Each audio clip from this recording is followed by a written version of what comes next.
जोहार। मैं आज खनिज तथा ऊर्जा संसाधन के तीसरे वीडियो का प्रारंभ करने जा रहा हूं। इस वीडियो के माध्यम से हम लोग देखेंगे कि आज का मुख्य बिंदु कौन कौन सा है। चूँकि हम लोग सभी पहले वीडियो दूसरे वीडियो में देख चुके हैं खनिज क्या है, खनिजों की उपलब्धता, खनिजों का वर्गीकरण तथा खनिजों का संरक्षण। जो छात्र छात्रा पहले वाले वीडियो को नहीं देखे होंगे जरूर से जरूर देख लेंगे। तो छात्रों, आज मैं ऊर्जा संसाधन के बारे में विस्तार से बताने जा रहा हूँ। ऊर्जा संसाधन क्या है, किससे कहते हैं, और इसके साथ साथ ऊर्जा के परंपरागत संसाधन, गैर परंपरागत ऊर्जा के संसाधन के बारे में भी बताएंगे। तो सबसे पहले हम लोग यहाँ देखते हैं कि ऊर्जा संसाधन क्या है। ऊर्जा संसाधन हम किससे कह सकते हैं। तो छात्रों, जिस संसाधन से, जिन खनिजों से हम लोगों को ऊर्जा की प्राप्ति होती है, वैसे संसाधन को हम लोग ऊर्जा संसाधन कहते हैं। अब यहाँ अगला प्रश्न आता है कि ऊर्जा संसाधन का उपयोग हम लोग कहाँ कहाँ कर सकते हैं, अर्थात कौन कौन सी आवश्यकता की पूर्ति हो सकती है। तो छात्रों, ऊर्जा का उपयोग हम लोग खाना पकाने में, रोशनी व ताप के लिए, गाड़ियों के संचालन के लिए, उद्योगों में मशीनों के संचालन में ऊर्जा की आवश्यकता होती है और ऊर्जा के माध्यम से इन सभी आवश्यकताओं की पूर्ति की जाती है। आगे हम लोग देखते हैं कि ऊर्जा का उत्पादन ईंधन खनिजों जैसे कोयला, पेट्रोलियम, प्राकृतिक गैस, यूरेनियम तथा विद्युत से किया जाता है।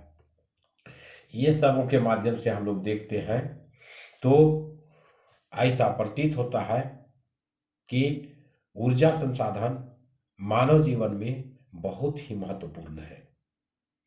अब इसके बाद ऊर्जा संसाधन को यदि हम लोग वर्गीकृत करना चाहें तो इसे मुख्यतः दो भाग में बांटा जा सकता है। फर्स्ट में है परंपरागत ऊर्जा के संसाधन। तो परंपरागत ऊर्जा के संसाधन में लकड़ी, उजले, कोयले, पेट्रोलियम, प्राकृतिक गैस, विद्युत इत्यादि सम्मिलित है। अब जहां तक देखते हैं गैर परंपरागत संसाधन, इसके अंतर्गत सौर ऊर्जा, पवन ऊर्जा, ज्वारीय ऊर्जा, भूतापीय ऊर्जा, बायोगैस, परमाणु ऊर्जा इत्यादि को शामिल किया जाता है। इसके बाद हम लोग आगे देखते हैं इस मैप के माध्यम से इन सभी परंपरागत ऊर्जा और गैर परंपरागत ऊर्जा को हम लोग कहाँ पर, अर्थात इंडिया में किन किन स्थानों पर इसका उत्पादन किया जाता है। तो सर्वप्रथम इसमें कोयला के बारे में देखें तो इसमें झारखंड का नाम आता है, उसके बाद उड़ीसा आता है, थोड़ा सा आगे बढ़ते हैं तो यहाँ आंध्र प्रदेश आता है। पेट्रोलियम के बारे में आवे तो पहले दिग्बोई आता है, उसके बाद बम्बई हाई आता है, और बम्बई हाई में एक पाइप के माध्यम से बनाया गया है, लाइन पाइप, जो ये पूरे एरिया को कवर करने का काम करता है। तो छात्रों, ये रहा इंडिया के मैप के माध्यम से खनिजों का उत्पादक क्षेत्र के रूप में। आगे हम लोग देखेंगे कोयला के बारे में कि कोयला भारत में किन किन स्थानों में या किन किन आवश्यकताओं की पूर्ति होती है। तो छात्रों, भारत में कोयला बहुतायत में पाए जाने वाले एक प्रकार के जीवाश्म ईंधन है। इसका अर्थात कोयले का उपयोग ऊर्जा उत्पादन, उद्योगों, घरेलू जरूरतों के ऊर्जा की आपूर्ति के लिए किया जाता है। कोयला का निर्माण पादप पदार्थों के लाखों वर्षों तक संपीड़न से हुआ है। अर्थात हम लोग जानते हैं कि पृथ्वी की ऊपरी परत पर ये पादप पदार्थ, प्राकृतिक वनस्पति, पेड़ पौधे इत्यादि पाए जाते हैं। लेकिन जब भूकंप और ज्वालामुखी का आगमन होता है तो उस परिस्थिति में ये सभी दब के नीचे चले जाते हैं और वहाँ एक कार्बनिक ऑक्साइड मिलता है, जिसके कारण पेड़ पौधे का रूप बदलकर कोयला में हो जाता है। इसको कोयले के निर्माण होने में लाखों वर्ष लग जाते हैं। इसके बाद कोयला का निर्माण होता है और इसको खनन करके हम लोग निकालते हैं। तो निकालने के बाद हम लोग अपनी आवश्यकता की पूर्ति करते हैं। तो यहाँ फिगर के माध्यम से हम लोग देख सकते हैं कि कोयला को किस प्रकार से निकाला जाता है।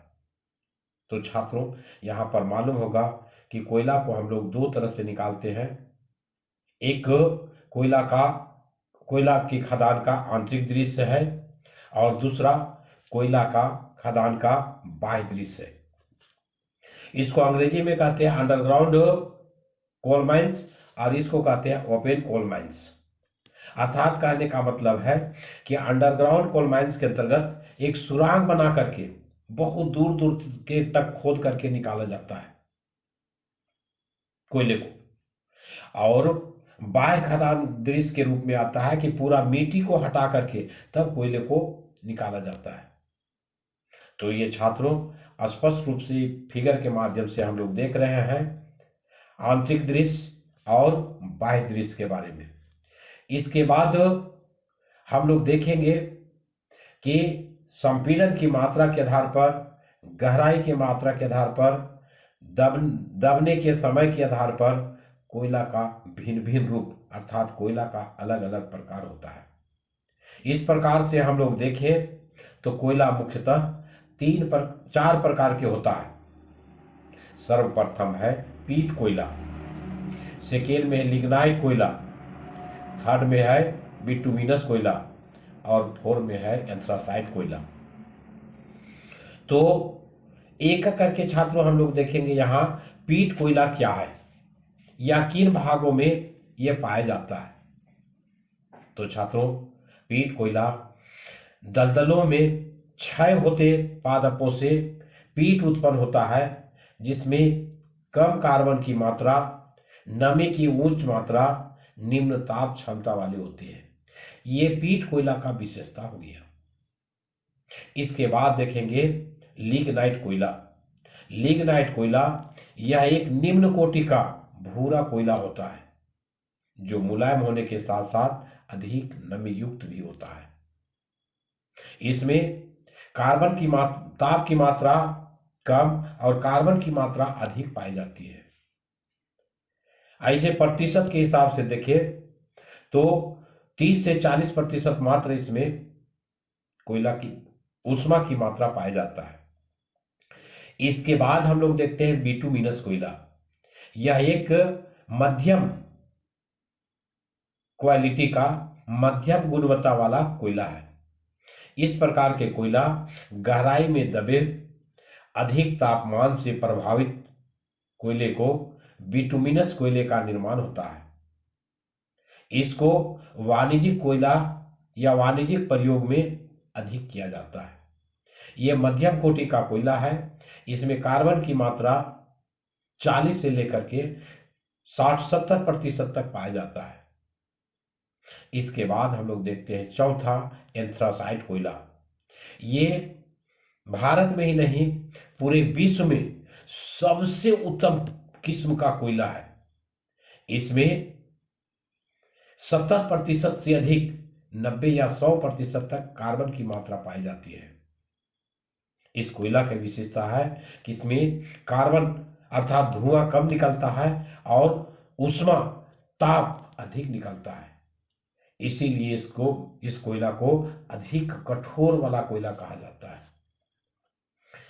इसके बाद हम लोग देखते हैं कि भारत में कोयला गोंडवाना युग और टर्शियरी निक्षेप में पाया जाता है। गोंडवाना कोयले जो धातु शोधन कोयला है के प्रमुख संसाधन हैं या निम्नलिखित स्थानों में गोंडवाना क्षेत्र का कोयला अत्यधिक मात्रा में पाया जाता है। इसमें सर्वप्रथम आता है झारखंड के दामोदर नदी घाटी, और झारखंड से बहते हुए दामोदर नदी घाटी पश्चिम बंगाल में मिलती है। तो कोयले के उत्पादन में झारखंड में उत्पादन के साथ साथ ये पश्चिम बंगाल में भी इस प्रकार के कोयले का उत्पादन बड़े पैमाने पर किया जाता है।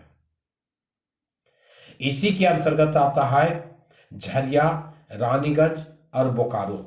ये कोयला क्षेत्र झारखंड राज्य में ही अवस्थित है।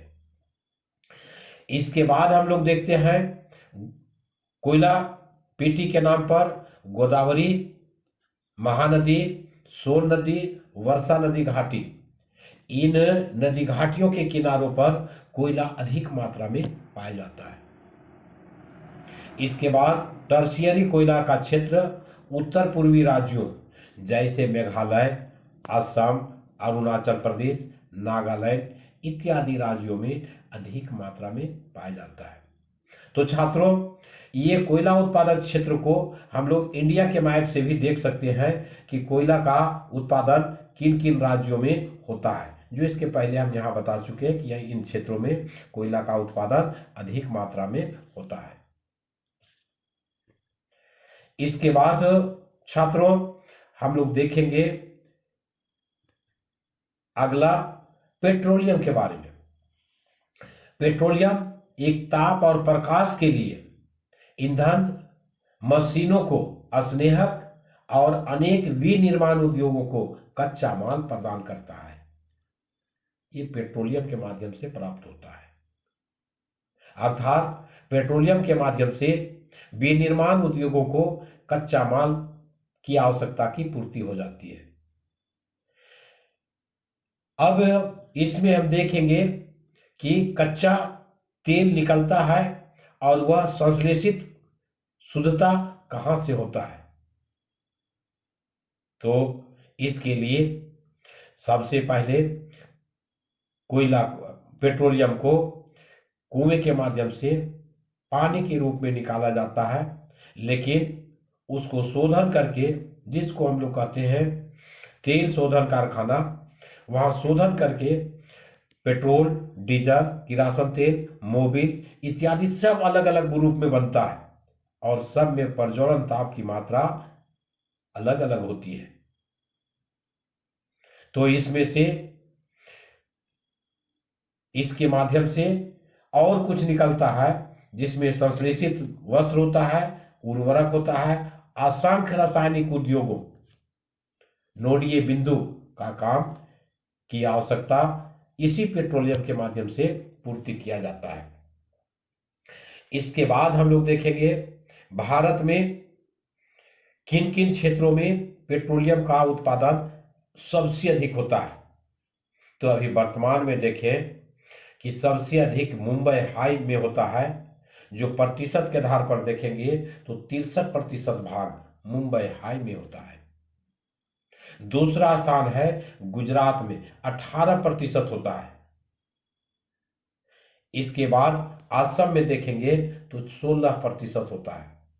इस प्रकार से हम लोग देखें तो पेट्रोलियम के उत्पादन में 3 राज्य का नाम सबसे आगे आता है।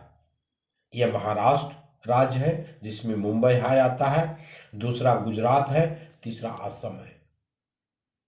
असम में ही सबसे पुराना तेल शोधक कारखाना है, उसको बोलते हैं दिग्बोई तेल क्षेत्र। इसमें से अधिक मात्रा में उत्पादन कर करके और वहां पर तेल को शोधन किया जाता है और अलग अलग उसका निर्माण होता है। इसके बाद तेल उत्पादक क्षेत्रों में इंडिया के मैप से भी हम लोग देख सकते हैं। इसके पहले देखे थे तो उसमें देखिए बम्बई हाई कहाँ है, असम कहाँ है, गुजरात कहाँ है। इन तीनों राज्यों को इंडिया के मैप के माध्यम से अपने दिमाग में बैठा लेंगे। इसके बाद देखेंगे हम लोग प्राकृतिक गैस। प्राकृतिक गैस एक प्रकार के ऊर्जा का साधन है और ये पेट्रो रसायन के औद्योगिक कच्चे माल के रूप में इसका प्रयोग किया जाता है। इसमें कार्बन डाइऑक्साइड के कम उत्सर्जन के कारण प्राकृतिक गैस को पर्यावरण के अनुकूल माना जाता है। अर्थात ऐसा कहा जाता है कि प्राकृतिक गैस में कार्बन डाइऑक्साइड नहीं के बराबर होता है और हमारे पर्यावरण को शुद्धिकरण करने में यह भूमिका निभाता है। इसलिए पर्यावरण प्राकृतिक गैस को हम लोग सबसे अधिक महत्व देते हैं। अब जहां तक प्राकृतिक गैस के उत्पादन का प्रश्न है तो उसमें सर्वप्रथम आता है कृष्णा गोदावरी नदी बेसिन, दूसरा में आता है मुंबई हाई, तीसरा में संदिग्ध क्षेत्र, खंभात की खाड़ी, अंडमान निकोबार द्वीप समूह इत्यादि क्षेत्रों में प्राकृतिक गैस के विशाल भंडार पाए जाते हैं और वहां से प्राकृतिक गैस निकाल करके हम सभी भारतवासियों को इसकी मूलभूत आवश्यकता को पूर्ति करने में सहयोग मिलता है।